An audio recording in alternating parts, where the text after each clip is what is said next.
Hello and welcome.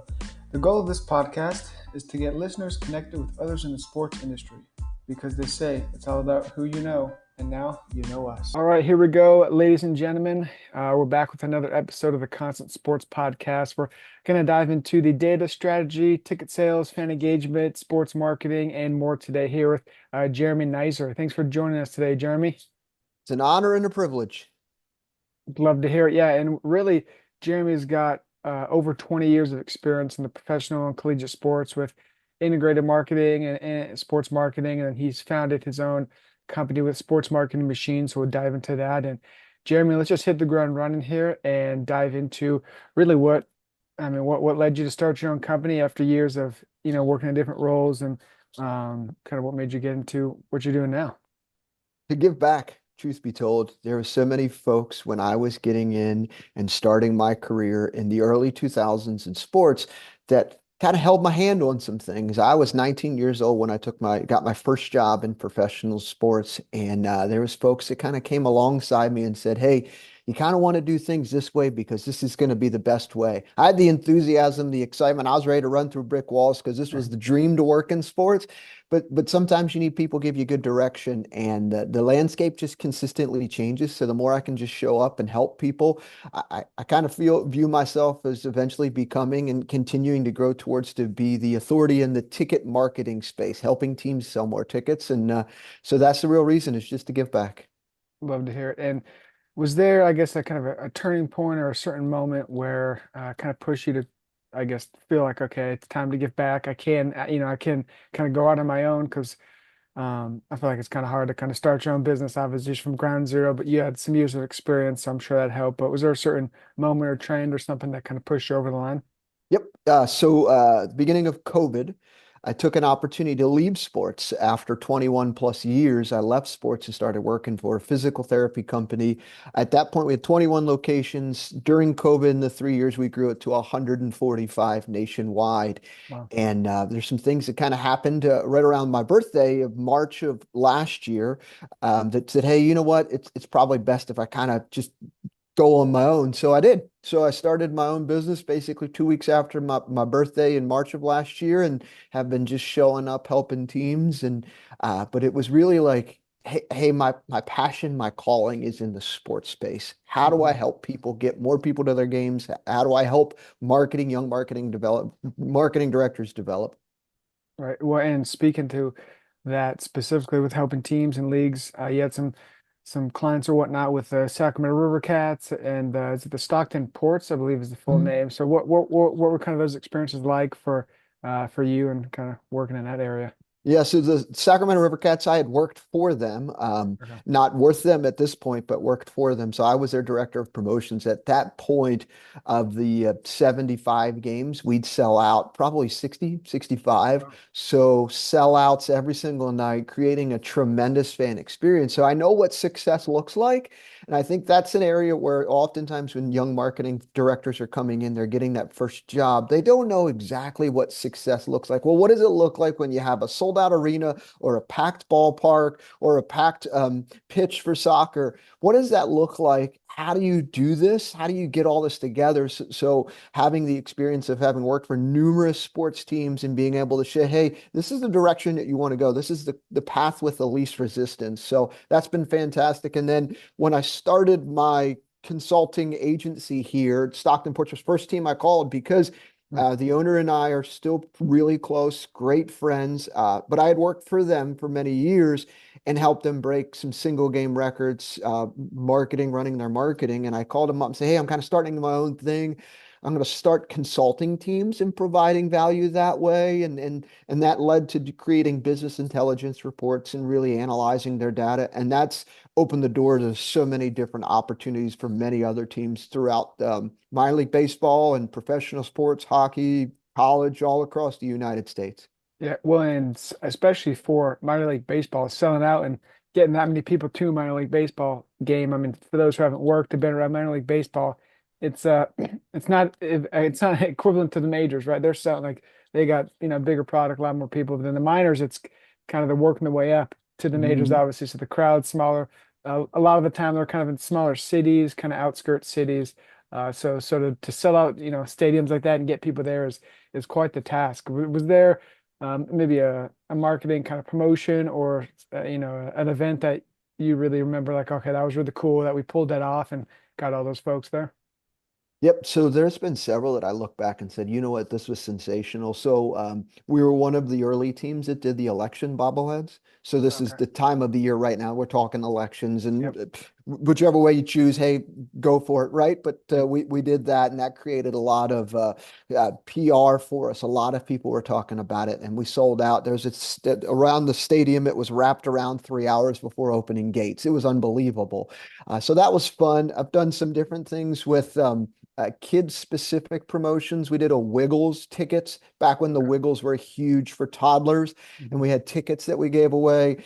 And it was a rainy day in Birmingham. We had 8,000 people there on a rainy day, and it was parents just truly wanted to win the tickets because they were sold out, and we were. Hey, this is an opportunity to win it. So those were pretty fun, but group sales opportunities there. A lot of fun on the group sales side, just getting people to games and just having fun and building relationships with people. But yeah, we could talk promotions, we could talk giveaways, we talk all kinds of fun stuff. But those are some of the ones you kind of look back and you're like, gosh, that was awesome. And I've done some other goofy things. We brought in Jose Canseco for a boxing match before, and he boxed Wow. a 65-year-old man in Arkansas, and that got us a lot of some press covered that one, but it was a lot of fun to be able to get people there to buy extra tickets and so forth. So a lot of goofy things, a lot of fun things, and things that work and things that just simply don't work anymore. Of course. Yeah, well, and it's kind of speaks to the fact that thinking outside the box, especially with Mhm. minor league teams and where it's not, they're not coming to see Steph Curry, right? That's an easy sell. That's going to Yep. get people in the building, or if LeBron James is visiting, that'll get people in the building. But especially with these minor league teams and semi-pro teams where you have to build kind of the excitement also to be there, right? For Mhm. like you're saying, a Jose Canseco boxing match will definitely get some eyeballs that aren't even in the city, right? You're going to get, you know, Mhm. newspapers and ESPN or whoever talking about it, and that obviously is kind of how you're going to grow that side of the business. Yep, yeah, for sure. And I looking back when I was in Hickory, North Carolina, early 2000s, it was uncommon for teams to use their stadium outside of the normal baseball. So we'd play baseball from April to September, Labor Day, right? But it was uncommon in the early 2000s. And we were one of the first teams to say, hey, what if we hosted an event? And what that is, and now it's like every single Oh team in yeah, America has all these extra events. So we were one of the first people. We're not saying that we were the first, but we were one of the first, and it was a company that came to us and said, hey, we have 3,000 employees. We'd like to rent out your ballpark. Can we put on a party? We're like, hell yeah, let's do it. sign us up.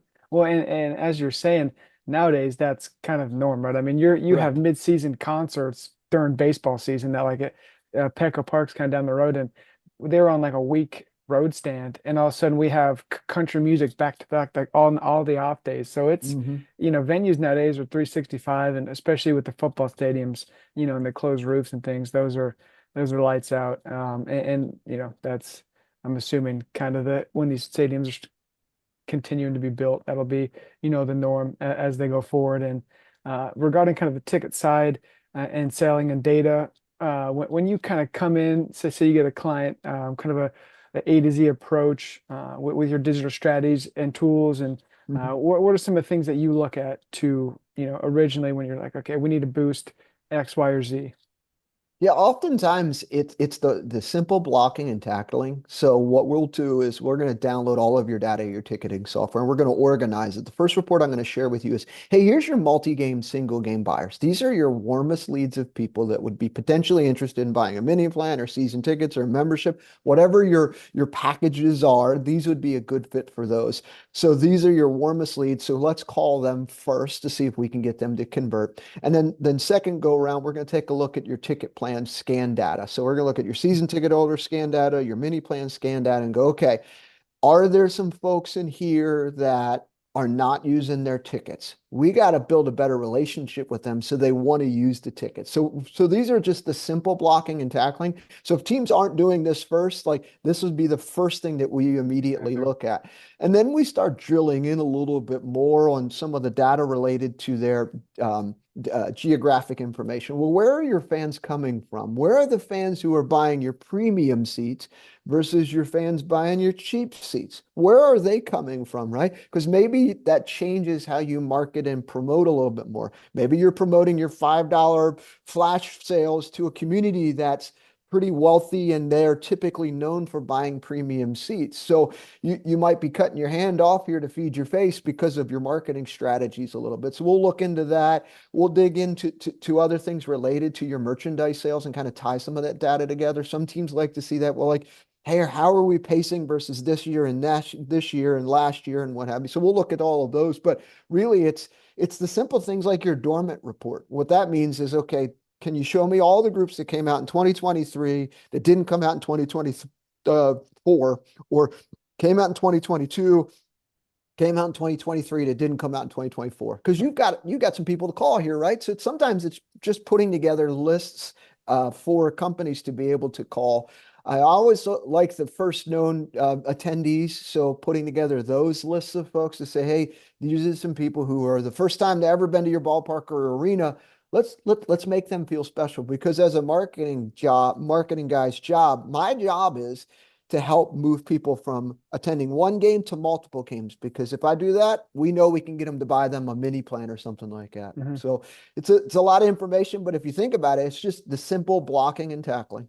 Yeah. Well, and for sure for the sales, right? If well, especially for like minor league teams only have, you're wearing five hats. You're the salesperson, you're the Mhm. communications. So to have kind of a breakdown where it says, all right, here's John Smith. He came to two games last year, and then he bought, X amount of tickets. He didn't come to the rest. So let's give him a call. And I think that really will help the teams with the smaller budgets in the minor league teams to kind of focus in on those things specifically instead of, cold calling 1,000 people with random names and addresses and things like that. It's not helpful. Yeah, you're right. And that cold call, and oftentimes that doesn't give you a lot of success. I think good Right. salespeople, the confidence comes from having some sort of success. So if you can give them some warm leads of some people that will turn into sales, you feel like you're developing your salespeople because you're making sales calls and you feel like you're building confidence and you can Yep. overcome objections. But if you're just giving them cold calls all day, it's not going to be a great success. So what we typically do, the other part of this is, some of the teams have two salespeople and they have 10,000 people in their database. Well, we give them the top percent and we'll take the bottom percent to do the outreach for them and prospect. And then when someone raises their hand and says, hey, I'm interested in seats at center ice, we hand them off to you. I see. So it's kind of a top and bottom approach where it's, if they have, like you said, two people, and that helps out is have you seen, any correlation with maybe a team that's not very good that sells a lot of tickets versus a team Mhm. that is very good and doesn't sell tickets? Yep. So Springfield Lucky Horseshoes, Vermont Lake Monsters, two minor league or two summer collegiate league teams. If you Mhm. take a look at what Springfield did this last year, I mean, their attendance is consistently just going up and up and up. Ballpark's not great, and I'm not beating up or throwing dirt here towards them, but the ballpark isn't great, and they'd Yeah. admit it. But they're very good about creating a tremendous fan experience. They're very good about their outreach and really creating it so people want to be involved. Now, that was a community specifically that really had baseball for a long time and it was off. And now they're building it back up and building trust within the community. So they're doing an exceptional job. And out there in Vermont, that old ballpark, it's an older ballpark, Centennial Field. The Vermont Lake Monsters, they're kicking butt. Their staff is phenomenal. They're all great people over there. They love the community and they're doing things the right way. And no one cares what the score of the game is They're as having a long good as you time. create like a tremendous fan experience. Hmm. Well, Ed, is there, I'm assuming it's similar with football, basketball, baseball, but are there certain aspects of each one of those that differs regarding ticket sales and ticket strategy? Yep, yeah, for sure.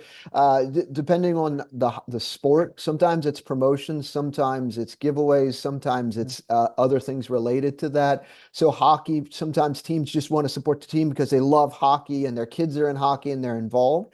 but other times it may be specific to promotions. Hey, we got a fireworks this Saturday night. So it differs. College basketball, we're doing some work for some college basketball teams, and it's all about, hey, who are you guys playing? Are you playing in Georgetown? We want to come see Georgetown. We'd rather not see XYZ school instead. So teams are getting really smart of like, all right, let's see if we can sell out 4 to 6 games and then build it from there. Interesting, interesting. Well, and kind of speaking of that with with the sports and teams and leagues and varying, I guess, sports it is. Are there? I'm sure there's common missteps and common things, common issues that they face. But are I guess my question is, is that how is their approach different from each sport?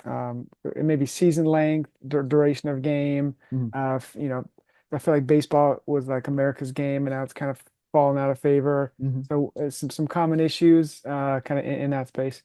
Yep, yeah. Sometimes teams overthink it.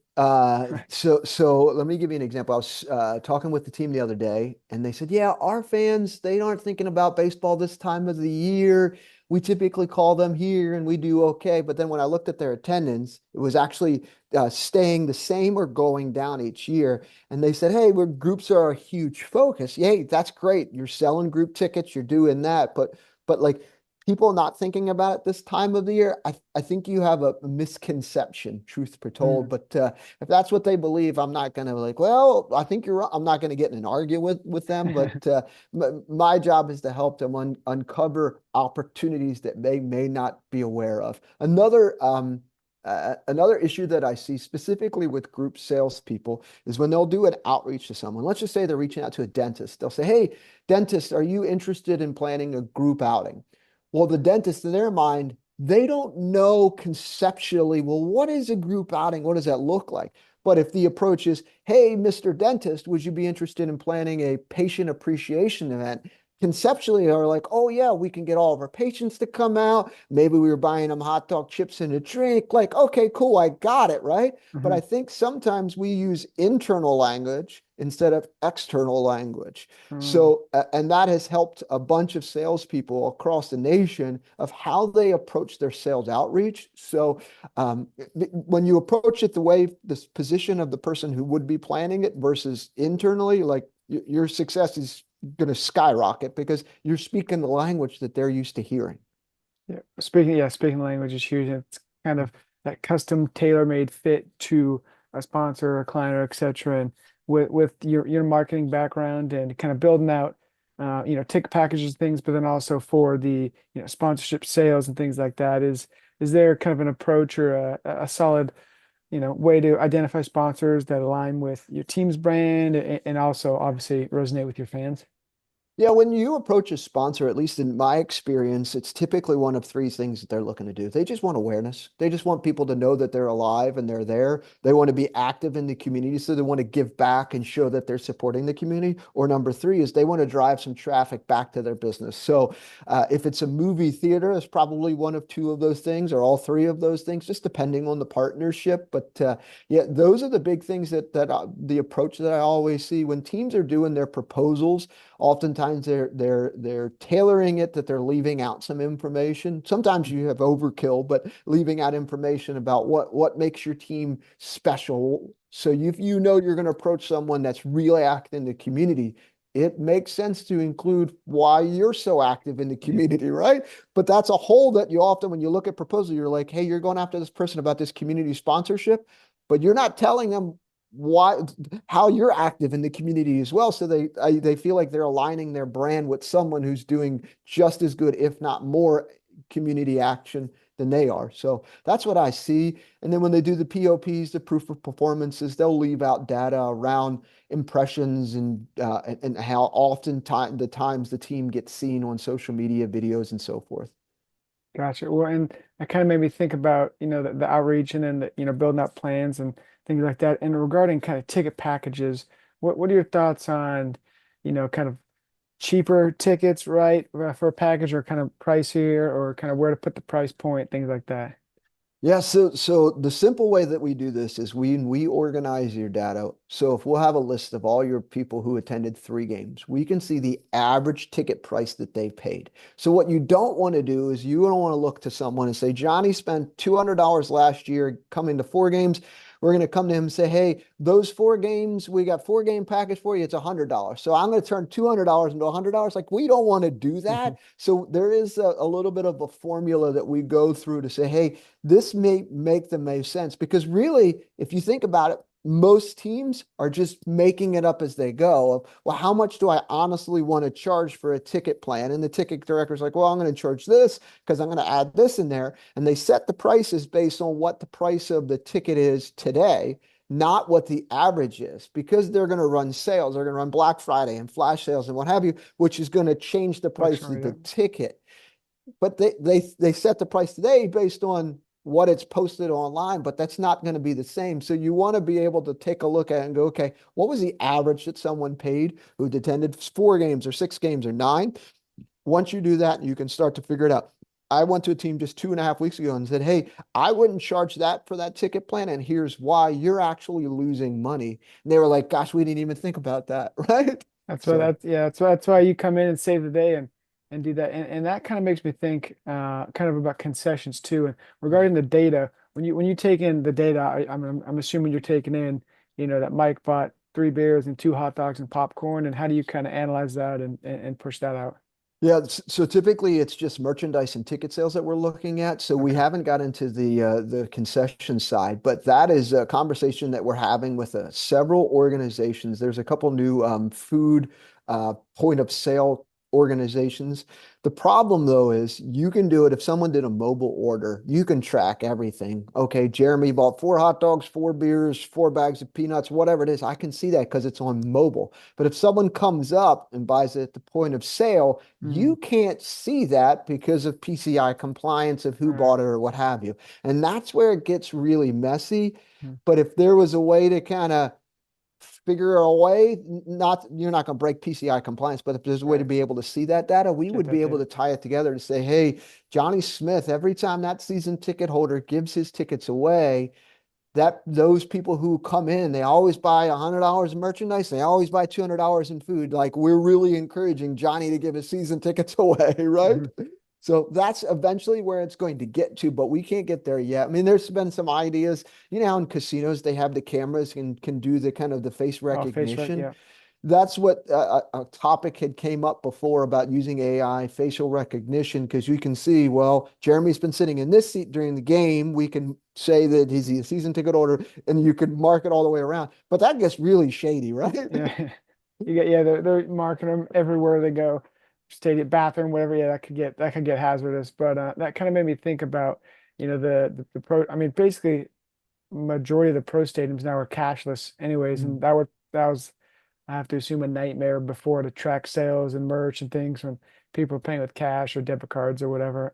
But I think most teams have gone away from physical tickets for nowadays. I'm assuming you see Mhm. that kind of going forward. It's just going to get even more digitalized, doing that. But is there a pro team that you, I don't know, emulate is the right word, but that you say, okay, these guys are doing a great job, or maybe some of the concepts or things that they do that you're like, okay, we need to move that down to the lower leagues or lower levels. Yes, Sacramento Kings do a tremendous job from a game experience perspective. Just how they structure their game scripts and how Mm, you get your PA guy involved and your MC involved and you yeah, get the fans, everything about that. And they've got it figured out where I think sometimes the minor leagues, all right, I'm going to do this promotion, but you don't get all of the fans involved and you don't get them involved with it. You feel like, oh, little Sally's going to go up here and do putt putt. Like, but how do you get your fans involved? So I think they've done a really good job of getting away from they're focused more on getting everyone involved rather than just one or five people or a section involved as well. And when you can do that, that's when you're doing something special. Oh, this whole entire stadium won Chick-fil-A because yeah. of I was this just gonna one kid say. did something like that. Like everybody's happy, right? Uh-huh. Well, and that reminds me, I think it was a few nights ago. I think it was the Utah Jazz or something, where if you miss 2 free throws, like if the opponent misses 2 free throws, and the section, or I don't know if it was a section of the crowd gets, free Chick-fil-A sandwiches. Mhm. So things like that where, the crowd's into it because, if LeBron misses one more free throw, we're all getting, X, Y, or Z. That thing really gets the fans involved. And like you're saying, that that's gonna, create that fan engagement, fan fun, fan environment for them to keep coming back and wanting to come back. Yep, yeah, for sure. And I think there's a lot to do with the music side too. Oh, okay. Oftentimes, the person behind the computer hitting the buttons of the music, maybe 26, 28, wants to play the music that they like. Whereas if you look around, we've got 65-year-olds, we've got 21-year-olds, we've got 8-year-olds. Like they don't always know, right? So sometimes someone coming alongside of them and saying, hey, playing these types of songs would be good in these situations. And Mhm. then you could still play some of the songs that you want, but like that's the other side too that I think t teams, if they took an honest look in the mirror and said, hey, what could we do a better job with? The music might be one too. Interesting. Yeah, I hadn't thought of that, but it makes sense, and especially kind of maybe more subconsciously, kind of the beats in the background, and you're kind of okay, here we go, getting amped up. Hmm. But yeah, that's a great point that I hadn't thought of as kind of just from the fan side of it and from being there, in, in the stadium or arena. But as you go forward, and you have your own podcast and show, but are there certain things that you're looking forward to here in the next little while as we close out the year for business wise, obviously your podcast, things like that? Yeah, the podcast has been great, sports marketing machine, and it's all about selling more tickets, helping you grow your fan base and make more money. I think the things for the rest of this year and then all of next year that I'm focusing on is two things. Number one, AI. How is AI going to help teams sell more tickets, Mm, create more content faster? Because if you can create it faster, that's going to make teams, it's going to be easier for teams. Because right now, all across every minor league and summer teams, they just have the staff members are doing 19 different things. So how can we get AI to make life easier for people? That's the first thing. And then changes in advertising. So teams need to create video content. Numero uno, like you have to create video content. The more that you do, but coming around with the ideas of like, okay, what video contents are resonating and which ones are not to help people move ticket sales. And not every single piece of content that you create is designed to sell tickets, but some of it is designed to get you awareness and yeah. get people, oh, I never knew they had a foot long hot dog at the game, right? Like creating that experience and really working through that. But I think that where I'm looking at is, okay, they create some videos that go viral, get 60,000 views in their community or 100,000 or 2 million. How do we turn this into making more money for the team? What would that look like? And how do you tag, oh, this is the hat the person was wearing. How do we turn that into sales, right? And really going down that. TikTok Shop has been phenomenal, and teams aren't selling their items on TikTok Shop, which is another opportunity. If you think about like, that's where people are. They're right there in the platform. You can move some hats that way for sure. So that's where I'm excited about the AI side for sure. How do we make it easier for people to build awareness, sell more tickets, and then the advertising strategies. I say yeah, we'll keep an eye out on those, and especially for the fans and listeners, keep see where the puck's going. Always, that's the idea. That's the name of the game, and specifically for the listeners and viewers, what's maybe a piece of advice or some sentiments towards getting into the sports industry as you've had over 2 decades in the space. Yeah, I first started with the Baltimore Ravens on the radio side of things. It was really an internship. I don't think I was getting paid, and my first job was making $1,000 a month, $12,000 a year in Hickory, North Carolina. So I think I love the opportunity of you starting at the minor league level and learning to do a lot of different things so you understand what you truly want to do. Because you may come in and say, hey, I really want to do community stuff, or I really want to do social media marketing. But then you realize, man, I'm really good making sales calls, or I kind of like this concessions thing, and you didn't even think about it, right? Oftentimes we try to pigeonhole, I only want to do this, but like being exposed to a lot of different things gives you an opportunity to say, hey, I really want to do this, or I'm never doing that again, right? Yeah. Yeah, like I've been the mascot hundreds of times, and just the feedback that you hear from fans walking around in the mascot, they would never tell you to your face, but Right. it's so great. You're like, gosh, that's how we can enhance the fan experience. But if you went to someone right out of college and say, hey, you got to get in the mascot costume and I want you to just walk around and listen, they may not see the value in it, right? They may see it partially as like, hey, I got to do this, but there's so much value in doing these things. But my biggest takeaway for you for that one, for folks who are looking to get into the sports industry, is just start with a place where you have opportunities to be involved with a lot of different things. Mm-hmm. No, agreed. And that one of my first jobs in sports was for a minor league baseball team, and I think we touched about it a little off air. But oh yeah, I've been the mascot before. I've been the clubhouse guy. I've been all over the place. So I do. That's kind of one of the similar things that I say is just wear a lot of hats, figure out what you like, what you don't like, and you can kind of pivot from there because it's just as important finding out what you don't like as it is finding out what you do like in your career. And Jeremy, as we start wrapping up here, where can people find, Sports Marketing Machine, some of your work, your podcast, website, things like that? Yeah, it's just sportsmarketingmachine.com for the website. You can kind of hop on there and see what's happening. I've got links to all the podcast episodes on there if you want to listen to it, or you can go to Apple or Spotify or any of those, pop on over and listen to Sports Marketing Machine. I've spoken to a lot of people. Hey, I'm going to start back at episode 1. I'm on episode 88 now that'll be released today and episode 89 later this week. But I try to do 1 or 2 a week. And then really it's just comes from feedback from teams. I'm talking to teams, say, hey, I'm running this issue. How do we work through this one? And it's like, well, gosh, how many other teams out there are having that same issue that you're having, right? So that's what I do podcasts about, so that it's always showing up and providing value for every single team. So Love to hear. Yeah, you always touched on kind of those pain points or common issues. So it was a good spot to start because a lot of similar, I'm assuming similar pain points and issues within the industry. And Jamie, I'll kind of give you the floor to wrap up. Any last thoughts or wise words before we go? I think stealing ideas and keeping an idea of or keeping your eyes on what other teams are doing, either in your league, outside of sports, and being willing to learn. I think oftentimes I run into teams that have marketing directors who are a little egotistical. We're good. We know what we're doing. Like, hey, so you're not willing to learn and take a fresh perspective from someone else. Hey, that's totally cool. Like your business is your business. But I think that's the area there is really having an open mind, a willingness to learn, and then steal ideas from other teams. Oftentimes, I think that's the spot there where teams are looking and going, hey, I got to come up with a new idea. Had they just opened their eyes and said, God, X or Y. Well, why does Chick-fil-A do the things that they do? Or why is things set up this way in the grocery store? Thinking through things a little bit more, that'll give you such a unique perspective and gives you a fresh look on things for sure. So, but yeah, so two of the things that we're working on additionally that I want to share is we're Mhm. trying to build a database for teams to be able to access this. Says, hey, I'm looking for a sponsorship idea or an in-game entertainment idea, and then we have thousands and thousands of I ideas got that they could sift through. So essentially, a directory for promotional ideas for teams.